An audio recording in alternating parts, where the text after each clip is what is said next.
എന്നാൽ പൊതുവെ നോക്കുമ്പോൾ അതിന്റെ ക്വാളിറ്റി അത് മെയിൻറ്റെയിൻ ചെയ്യുന്നുണ്ട്. അതിന്റെ തിളക്കമാണ് പ്രധാനം. പിന്നെ അതിന്റെ സോഫ്റ്റ്നെസ്, ഏറ്റവും കൂടുതൽ അടിച്ചു പരത്താൻ പറ്റുന്ന ലോഹമാണ് സ്വർണ്ണം എന്ന് പറയുന്നത്. ഏത് ഷേപ്പിലും ആക്കി മാറ്റാം.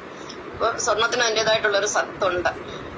പിന്നെ ഇരുമ്പായാലും അറിയാലോ അതിന്റെ ക്വാളിറ്റി, അത് കുറച്ച് കഴിയുമ്പോൾ എന്തായാലും തുരുമ്പിക്കും. അപ്പൊ അതിന്റെ സത്തെന്ന് പറയുന്നത് അതാണ്, ആ തുരുമ്പ് പിടിക്കാന്നുള്ളതാണ്. എല്ലാ ഇരുമ്പിനും എങ്ങനെയായാലും കുറച്ച് കഴിയുമ്പോൾ തുരുമ്പൊക്കെ പിടിക്കും. പിന്നെ വെള്ളി ആയാലും, വെള്ളിക്ക് നല്ല വിലയുണ്ട്. പക്ഷെങ്കിൽ വെള്ളി കുറച്ച് കഴിയുമ്പോൾ ഉപയോഗിച്ച് കഴിഞ്ഞാൽ നമുക്കറിയാലോ, പാദസരോ അല്ലെങ്കിൽ എന്തെങ്കിലും വെള്ളി ആഭരണങ്ങൾ ഇട്ടൊക്കെ കുറച്ച് കഴിയുമ്പോൾ അത് കറക്കാൻ തുടങ്ങും. അപ്പൊ അതിന്റെ ക്വാളിറ്റി അതാണ്. അപ്പൊ ഇങ്ങനെ ഓരോ വസ്തുക്കളും പ്രകൃതിയിൽ അതിൻ്റെതായിട്ടുള്ള സത്ത് നിലനിർത്തുന്നുണ്ട്. പക്ഷെ സത്ത് നിലനിർത്താത്ത ഒരേ ഒരു വർഗം എന്ന് പറഞ്ഞാൽ മനുഷ്യവർഗമാണ്. അതിനെക്കുറിച്ച് ഞാൻ കൂടുതൽ പറയുന്നില്ല, അത് നിങ്ങൾ ആലോചിച്ച് നോക്കിയാൽ ശരിയാണെന്ന് തോന്നുന്നു. അപ്പൊ ഇങ്ങനെ സത്തായിരിക്കുന്ന അതിനെയാണ് നമ്മൾ സത്യം എന്ന് പറയുന്നത്. സത്യം വേറെ, ശരി വേറെ. ഇനി അടുത്ത ക്വസ്റ്റ്യൻ, നമ്മൾ രണ്ടാമത്തെ ക്വസ്റ്റ്യൻ പഠിക്കാൻ പോകുന്നത് എന്താണ് ശരി. ശരി എന്ന് പറയുന്നത് എന്താണ്? ഭൗതികമായ കണ്ണിൽ കൂടി, നമ്മുടെ കണ്ണിൽ കൂടി നോക്കുമ്പോൾ പുറമേ കാണുന്ന വസ്തുക്കളൊക്കെ സത്യമാണെന്ന് നമുക്ക് തോന്നും. പുറമേ നമ്മൾ ഓരോന്ന് കാണുമ്പോൾ നമ്മുടെ കണ്ണുകൾ കൊണ്ട്, നമ്മുടെ നഗ്നനേത്രങ്ങൾ കൊണ്ട് നമ്മുടെ ചില വസ്തുക്കളെയൊക്കെ നിരീക്ഷിക്കുമ്പോൾ നമുക്കത് അങ്ങ് സത്യമായിട്ട് അങ്ങ് തോന്നും.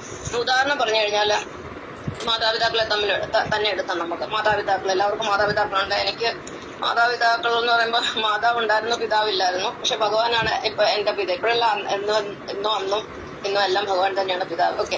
അപ്പൊ മാതാപിതാക്കൾ, നമ്മൾ മാതാപിതാക്കളെ കുറിച്ച് പറയുമ്പോൾ മാതാപിതാക്കളാണ് നമ്മുടെ സൃഷ്ടാവ് നമ്മൾ പറയും. നമ്മൾ സൃഷ്ടിച്ച മാതാപിതാക്കളാണ്. അത് ശരിയാണ്, ശരി, അത് തെറ്റാണ് നമുക്ക് ഒരിക്കലും പറയാൻ പറ്റില്ല. പക്ഷെ സത്യം അതല്ല. നമ്മളെ ഏകകോശത്തിൽ നിന്ന് സൃഷ്ടിച്ചത് ഭഗവാൻ നാരായണനാണ്. അവിടെ നമ്മുടെ സൃഷ്ടാവ് എന്ന് പറഞ്ഞ, യഥാർത്ഥ സൃഷ്ടാവ് എന്ന് പറഞ്ഞാൽ ഭഗവാൻ നാരായണനാണ്. അതാണ് സത്യം എന്ന് പറയുന്നത്. ഇനി മറ്റൊരു ഉദാഹരണം, മതങ്ങൾ. ഓരോ മതങ്ങൾ, നമുക്ക് പ്രധാനമായിട്ട് 3 മതങ്ങളാണ് ഉള്ളത്: ദേവമതം, അസുരമതം, ബ്രഹ്മമതം. ഇപ്പം ദേവമതം എന്ന് പറഞ്ഞാൽ ക്രിസ്തുമതമാണ്. ക്രിസ്തുമതം പറയുന്ന യേശു ക്രിസ്തുവാണ്. പിന്നെ പിതാവിലേക്ക് അല്ലെങ്കിൽ സൃഷ്ടാവിലേക്കുള്ള വഴി, ഏകദൈവം. ഇതിൽ കൂടെ മാത്രമേ ഞങ്ങൾക്ക് എല്ലാവർക്കും സ്വർഗം കിട്ടത്തുള്ളൂ, വേറെ ആരുടെ കൂടെ സ്വർഗം കിട്ടത്തില്ല. അത് അവരുടെ വിശ്വാസം, അത് വിശ്വാസമാണ്. അവർ പറയുന്ന, അവരെ സംബന്ധിച്ചുള്ള അത് ശരിയാണ്. അത് തെറ്റാണെന്ന് ആർക്കും പറയാൻ പറ്റത്തില്ല. അത് ശരിയാണ്, 100% ശരിയാണ്. അതുപോലെ ഹിന്ദുക്കൾ പറയും, അല്ലെങ്കിൽ ബ്രഹ്മമതക്കാർ പറയും, ബ്രഹ്മാവാണ് സൃഷ്ടാവ്, ബ്രഹ്മാവിന്റെ സൃഷ്ടികളെല്ലാം ഞങ്ങൾ ആരാധിക്കുന്നതുകൊണ്ട് ബ്രഹ്മാവ് എന്തൊക്കെ സൃഷ്ടിച്ചിട്ടുണ്ട് അതിനെല്ലാം ഞങ്ങൾ ആരാധിക്കുന്നു. അതാണ് അവർ പറയുന്നത്. അവർ പറയുന്ന ബ്രഹ്മാവിന്റെ സൃഷ്ടികൾ ആരാധിക്കുന്നതുകൊണ്ട് കുഴപ്പമൊന്നുമില്ല, സൃഷ്ടിയ സൃഷ്ടാവും ഒക്കെ ഒന്ന് തന്നെയാണ്. അതും ശരിയാണ്. ഇനി മൂന്നാമത്തെ കൂട്ടർ എന്ന് പറയുന്നത് ഇസ്ലാം മതം, അസുരമതം, അല്ലെ ശൈവമതം.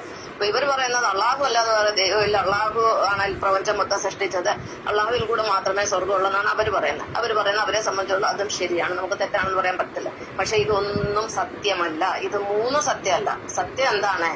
പ്രപഞ്ചത്തിന് ഒരൊറ്റ സൃഷ്ടാവേ ഉള്ളൂ, അത് ഭഗവാൻ നാരായണനാണ്. പക്ഷെ ആ നാരായണൻ ആരാണെന്ന് ചോദിച്ചാൽ, ആ ഭഗവാൻ നാരായണൻ എന്ന് പറഞ്ഞ ഓരോ മനുഷ്യനുമാണ്. ഭഗവാൻ ഇരിക്കുന്ന ഓരോ മനുഷ്യന്റെ ഹൃദയത്തിലാണ്. എന്നാൽ ഈ ഹൃദയത്തിൽ ഭഗവാൻ ഇരിക്കുന്നെങ്കിൽ നമ്മുടെ ജീവനായിട്ടാണ് ഭഗവാൻ നമ്മുടെ ഉള്ളിലിരിക്കുന്നത്. എങ്കിലും ഭഗവാൻ ഒരു ഊർജ്ജ കേന്ദ്രമുണ്ട്. കാരണം നമുക്കൊരു ചൂടും വെളിച്ചവും